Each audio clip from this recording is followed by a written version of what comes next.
2 days. And see. No, I'm at the utilities building all day tomorrow. Patty?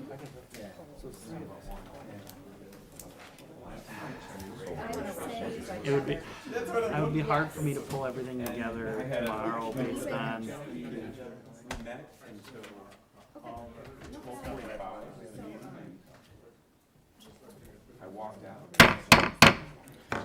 Good evening and welcome to the Common Council meeting for July 9th, 2013.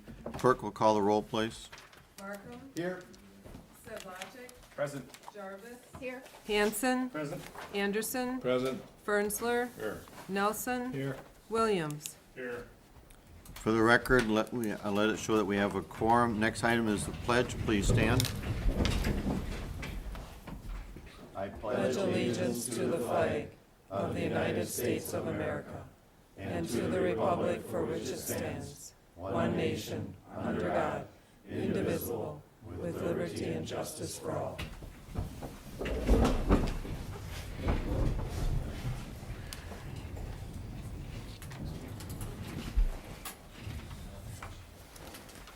Next item is the approval of the list of items for consideration on the consent agenda. Chair will entertain a motion. So moved, Alder Anderson. Second, Alder Hanson. We have a first and a second. Any discussion? Clerk will call the roll, please. Williams. Yes. Nelson. Yes. Fernsler. Yes. Anderson. Yes. Hanson. Yes. Jarvis. Yes. Sedlacek. Yes. Markham. Yes. Motion carried, thank you. Item 4 is the audience portion, where we ask people to sign in and be recognized by the chair. That is where you get to do the talking and we do the listening. Tonight, no one has signed up. We certainly encourage people to come in. It's air-conditioned here, and tell us what's on your mind, especially when it's hot outside. Thank you, Bill, for turning the air on. Number 5, ordinance. Ordinance number 4, an ordinance amending sections 7-2-3 and 7-2-4 of the Code of General Ordinances of the City of Plymouth, Wisconsin, related to the issuance of provisional retail licenses. And I'll ask Clerk Huberty to summarize this for us. I have a situation in our office where the people who were leasing the Clark station left, and now there are new people that are leasing it, and they have requested a beer license, and they don't want to wait till the end of July because the new license has to have a 15-day waiting period. They asked me, well, we know that there's a provisional available. Can you issue us a provisional license? I've never issued a provisional alcohol license other than provisional for operators, bartenders. So I looked in the statutes, and it does provide for a provisional license to be issued. But in our code, it does not. So I contacted Attorney Fieber, and she recommended that it would be best to pass an ordinance giving me the authority to issue a provisional license. And we also incorporated into that ordinance the stipulation that it also be approved by the police chief, his department does the background checks, and then also the fire chief, who does the inspection of the building for the new leasees. So I'm asking you to consider this ordinance to be passed this evening, and then once it's published, the new people in the Clark station could then be issued a provisional, and then the regular license would be issued at the last meeting of July. Mayor Pullman? Could we call this a little bookkeeping Sure. update? Could we classify it that as we're catching up to state code? Well, we've already we never had- adopted the state statutes, you know, But not- it doesn't specifically say that I have the authority, and this way it doesn't have to, is it supposed to come to council to pass, or is it supposed to This way, it specifically gives me the authority to do that. It makes it nice and clean, and Okay. so we, Mayor Pullman, Alderman Anderson. I move we waive the second reading and approve ordinance number 723 and 724 of the Code of the General Ordinance of the City of Plymouth. Second, Alder Hanson. We have a first and a second to approve ordinance number 4 for 2013 as indicated. Any discussion? And Alderman Nelson? you did say that the police chief and the fire chief would have right, they would have to sign off, you know, the, before. even with a provisional operator's license, we have to do a background check first. So the background check would be done with the police, and then there's a fire inspection. And with the new owners going in there, we want to make sure that it's still all legal, and, Chief Nicholas, you want to comment on Inspection that? was done today, and there's 3 code violations that have to get taken care of, so they'll definitely hold that up, because one is major fire extinguisher intake, and one's a security lighting being working. so then. So it would be subject to that, Right. to their approval for you. Right, and if the ordinance is passed, I have to have their sign off on it before it's issued, so, Okay. So I'll stop there tomorrow, let them know that Okay. it needs to be taken care of first. okay. Does that answer your question, Yes. Alderman Thank Olson? you. Any other questions? Clerk will call the roll. Markham. Yes. Sedlacek. Yes. Jarvis. Hanson. Yes. Anderson. Yes. Fernsler. Yes. Nelson. Yes. Williams. Yes. Motion carried, thank you. Item 6 is the consent agenda.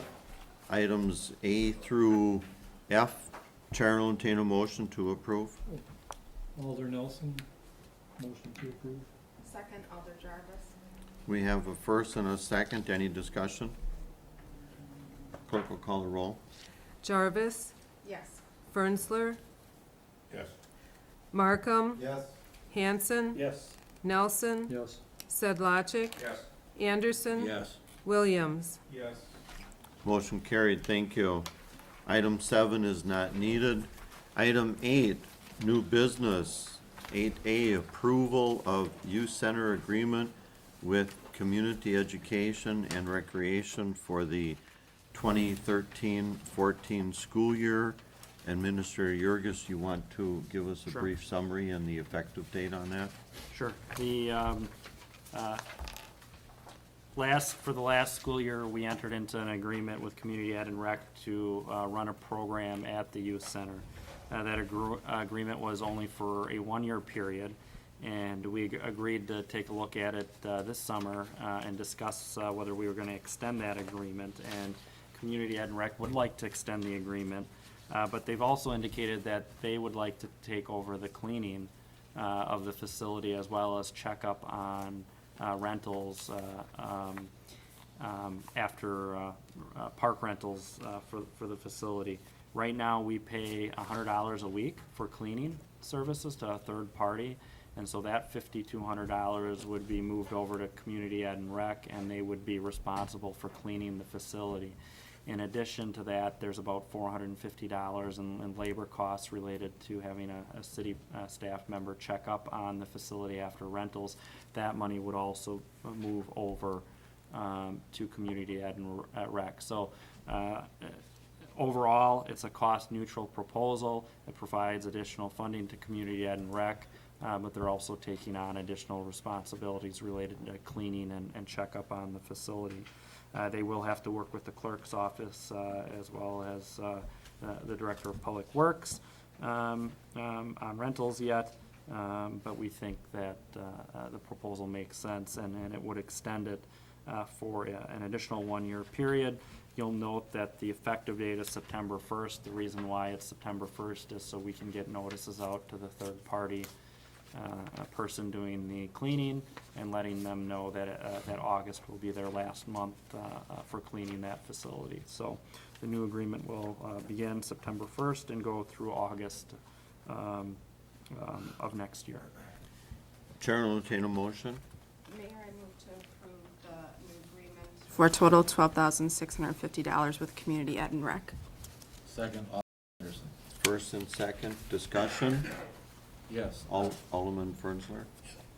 Any maintenance, do they do the maintenance, or does the city still do the maintenance? No, we still have money in our budget in the maintenance account, in the operations and maintenance. So we still maintain the building. They're simply taking over the cleaning and running a youth program. Okay. Bill, you want to comment on the maintenance aspect, what we would include in maintenance as an example? If something breaks, they call us and we get it fixed, so everything in the building is still owned by the city. It's just they're running the program and they're taking care of the cleaning. We, in the Recreation and Leisure Services budget section, the 552702 Youth Center Operations and Maintenance, the 2013 budget is 13.5. So basically that is gonna be reduced because the cleaning is no longer part of that 13.5. But then you're gonna see the Youth Center wages / contract, which is $7,500, you're gonna see that line item go up. So you're gonna see one go down, one go up. Overall, it's cost neutral. We'll still Alderman get the revenue from the rentals. Okay, Yeah, Alderman It'll be Anderson? available for rental when they aren't using it. Okay. Did they send us any information on how well it went over last year? I did talk to Kathy Murray about that, and she said that she would be open to coming to a council meeting and providing a presentation, and I told her August, September, if that works for you to come back and talk about it. But I think it's been a good partnership. I think supervision has increased, and you know, it just matches into what Community Ed and Rec does. Right. So, Thank you. Any other questions? Clerk will call the roll. Sedlacek? Yes. Markham? Yes. Williams? Yes. Nelson? Yes. Fernsler? Yes. Anderson? Yes. Hanson? Yes. Jarvis? Yes. Motion carried, thank you. Item B, award City of Plymouth digester repair project to J.F. Aaron, Fond du Lac, Wisconsin, for a total of $117,300 with funds to come from the wastewater treatment plant repair fund. Bill, did you want to give us a summary on that, or Administrator Yurgis? Okay, I'm up.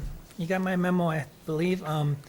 We're painting the inside of this 55-foot diameter digester cover. It's a great big steel lid on top of this 55-foot silo that holds all the sludge. The digester has been emptied. What the work involves is bringing in a great big crane, unhooking the lid from the concrete walls, picking it up, setting it on the ground. Pretty soon we'll be approving that it'll be inspected for cracks, because that's what holds the gas in. So you don't want any cracks for the gas to leak out. And if there's any major repairs, that'll be an additional cost that'll be negotiated. Then it will be cleaned, sandblasted, painted, and the alternate cost is to paint the top 12 feet of the concrete walls also, because when we start making this gas, the pH is real low and it corrodes things. That's why we're coating the inside of the cover and the walls, although the inside of the cover would be needed to be done whether we continue with the micro turbines and the high strength waste or not, just because it's a 33-year-old cover. And we did get 3 prices. If you saw the breakdown, the biggest cost difference was the crane.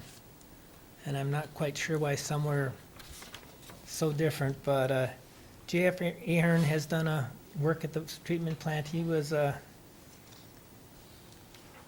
of the ones that the plant operator thought would do an excellent job, so I guess we'd recommend that you proceed with J.F. Ahern. Any questions? Thank you. The chair will entertain a motion so we can discuss. Were you going to make the motion? No, Oh, go okay. ahead. I move to approve the JF Ahern bid of $117,300 for the digester repair project. Second, Alder Hanson. We have a first and a second. Alderman Fernsler. The question I have is, there's a big difference in these dollars. If you look at the, Are you getting the same thing for that low dollar that they're going to be getting for the high dollar? if you flip over your memo, you'll see that, the crane cost, which is the picking up and installing and reinstalling the cover, the top one and the bottom one are where, The I don't difference have the is, numbers in front of me, but I think one was like 60,000 and the others were like 20. yeah, I saw that, but I mean, it That's- just seems, That's the difference. So yes, we're getting the same, everybody had the same information. Any other questions? Clerk will call the roll, please. Fernsler. yes. Hanson. Yes. Sedlacek. Williams. Yes. Anderson. Yes. Markham. Yes. Jarvis. Nelson. Yes. Motion carried, thank you. Item C, approve Director of Public Works to sign a contract with Dixon Engineering, Hales Corners, Wisconsin, to perform inspection services on the digest cover repair project for a cost of $8,925.60, with funds to come from the WWTP Repair Fund. Again, Bill, you want to make a comment on that? Dixon Engineering is a firm that basically works on getting water towers painted and waste treatment plant parts painted. I just happened to go to a meeting and met one of the employees for them, and they were doing a presentation on painting water towers, and I told them about our digester project.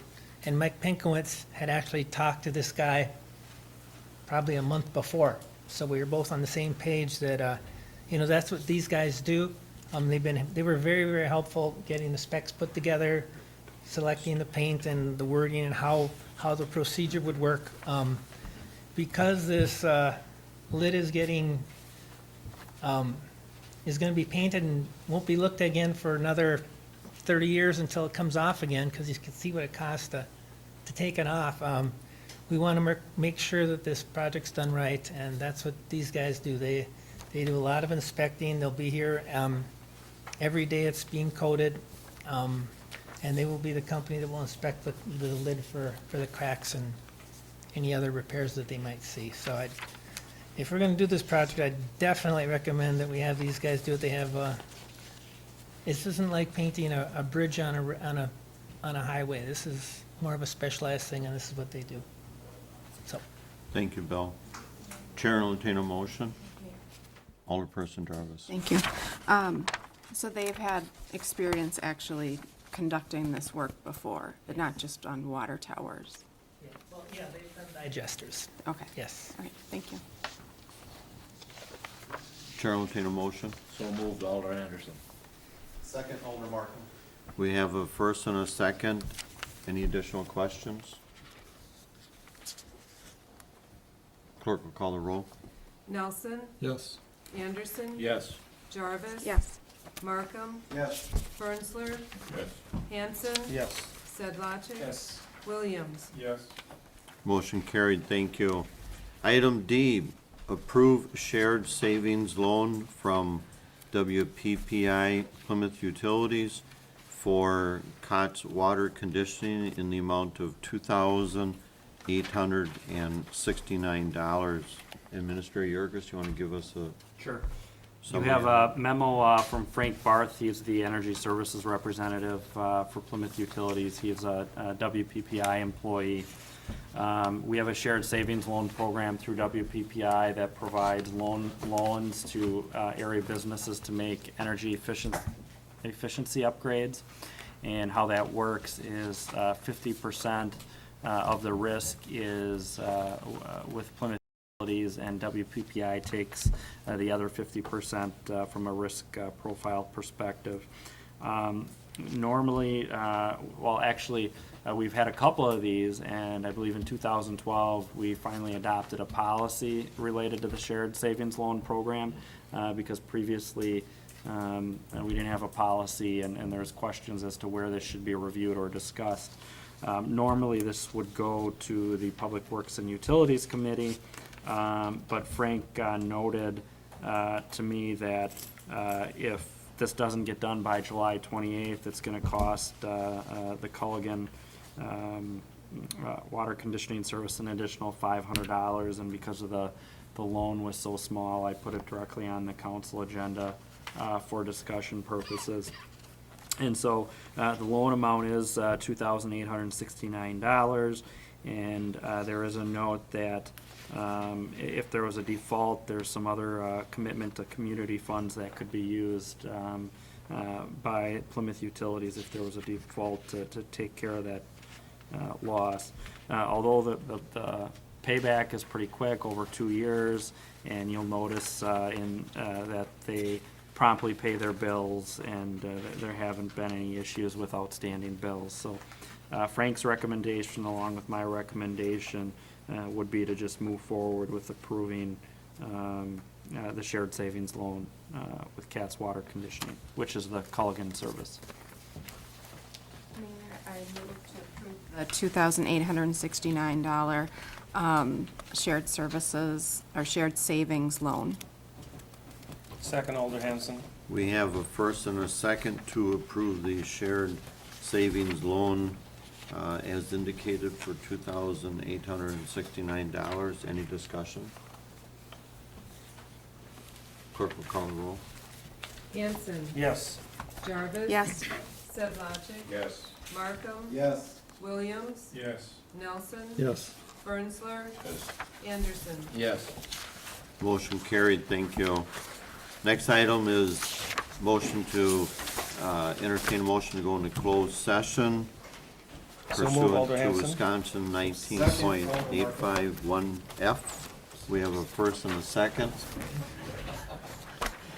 Clerk will call a roll Don't we usually make him say Anderson. the for the whole- record. Yes. Nelson. Yes.